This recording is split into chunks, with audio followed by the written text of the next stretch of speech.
Perkenalkan, nama lengkap saya Leonarda Lema dengan NIM 2101070013.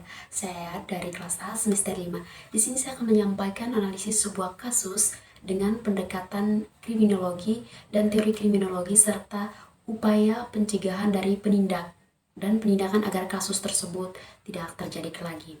Nah, di sini kasus yang saya ambil adalah kasus 1, yaitu kenalan di Facebook pekerja bengkel motor perkosa siswa SMP 3 kali. Nah, inilah kronologinya.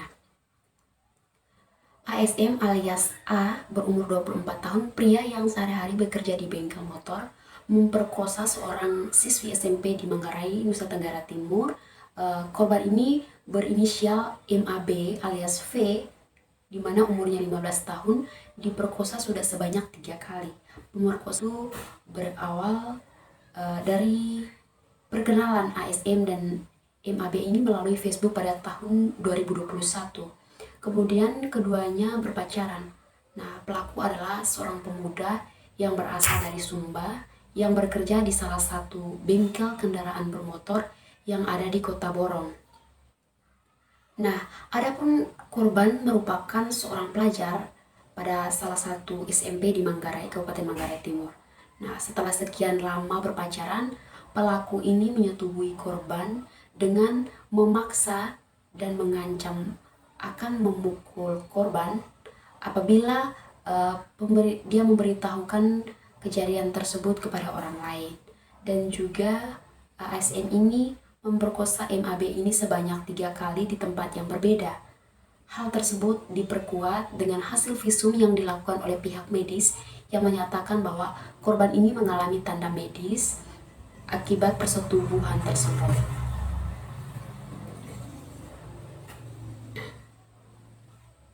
Nah, dari Unit Perlindungan Perempuan dan Anak atau PPA Polres Manggarai Timur menerima laporan pemerkosaan itu pada hari Sabtu tanggal 12 bulan 8 tahun 2023, di mana ASM ini telah ditetapkan sebagai tersangka tindak pidana persetubuhan terhadap anak. ASM langsung ditahan di Mapolres Manggarai Timur. Sehari setelah dilaporkan, penyidik menetapkan status tersangka dan melakukan penahanan terhadap tersangka untuk selanjutnya menjalani proses penyelidikan untuk mempertanggungjawabkan perbuatannya hingga proses peradilan nanti. ASN ini disangkakan dengan Undang-Undang tentang Perlindungan Anak pasal 65 ayat 1 KUHP dengan ia terancam pidana selama 15 tahun penjara. Pendekatan yang saya ambil ini adalah pendekatan deskriptif, adalah suatu pendekatan dengan cara melakukan observasi dan pengumpulan data yang berkaitan dengan fakta-fakta tentang kejahatan dan pelaku kejahatan, seperti bentuk tingkah laku kriminal yang tadi adalah pemerkosaan. Yang kedua, bagaimana kejahatan ini dilakukan. Jadi pemerkosaan itu berawal dari perkenalan ASM dan MAB melalui Facebook pada tahun 2021. Keduanya kemudian berpacaran dan korban berinisial MAB diperkosa sebanyak 3 kali. Yang ketiga, kita melihat frekuensi kejahatan pada waktu dan tempat yang berbeda.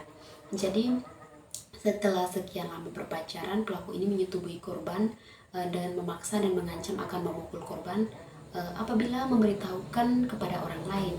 Dan juga ASM ini memperkosa MAB ini sebanyak 3 kali di tempat yang berbeda. Yang keempat, ini adalah ciri-ciri dari pelaku dari kejahatan tersebut. Ini adalah seorang laki-laki yang berusia 24 tahun yang bekerja di bengkel motor. Nah, teori kriminologi yang digunakan dalam kasus tersebut adalah teori kontrol sosial, di mana teori kontrol sosial ini atas tindak pidana pemerkosaan menjelaskan bahwa tindak pidana pemerkosaan terjadi karena lemahnya moral dan sosial pelaku, lemahnya reaksi masyarakat, juga mungkin atas ketercelaan pelanggaran kesusilaan. Nah, pada umumnya khususnya atas suatu tindak pemerkosaan dan sikap yang sedang mengganjal di kalangan masyarakat dan aparat pemerintah yang bertanggung jawab, yang disebabkan oleh pengaruh globalisasi, teknologi informasi dan komunikasi.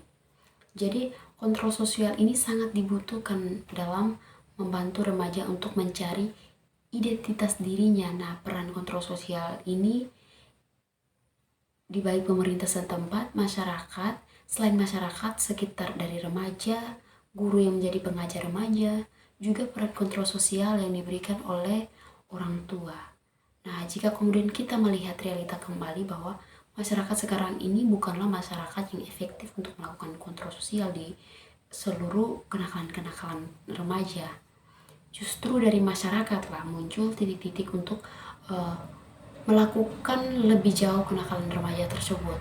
Jadi dalam kasus ini kejahatan terjadi karena kekosongan kontrol atau pengendalian sosial yang diberikan lingkungan sosial pelaku maupun korban. Nah, kurangnya pengawasan orang tua dan faktor masyarakat juga menjadi penyebab terjadinya pemerkosaan, sehingga menyebabkan ketidaktaatan atau tidak patuh pada aturan-aturan masyarakat. Nah, penyimpangan tingkah laku tersebut diakibatkan oleh tidak adanya keterikatan atau kurangnya moral pelaku terhadap masyarakat sosial. Bagaimana upaya pencegahan dan penindakan dilakukan agar kasus tidak terjadi lagi, kasus yang tadi tidak terjadi lagi. Jadi, kasus pemerkosaan di Indonesia ini yang cenderung mengalami peningkatan. Maka di sini diharapkan agar pemerintah ini lebih memperhatikan masalah kejahatan kekerasan seksual seperti pemerkosaan tersebut. Nah, masalah ini menjadi tantang bagi pemerintah untuk memperbaiki sistem perundang-undangan yang sekarang berlaku di Indonesia dengan cara mengoptimalkan sanksi pidana yang lebih memberatkan bagi para pelaku tindak pidana pemerkosaan. Nah, di samping itu juga masyarakat diharapkan dapat lebih waspada, khususnya bagi para perempuan dan orang tua yang memiliki anak perempuan. Nah, bagi para orang tua yang memiliki anak perempuan harus melakukan pengawasan yang lebih bagi anaknya yang memiliki kebutuhan khusus atau difabel agar tidak terjadi hal-hal yang tidak diinginkan.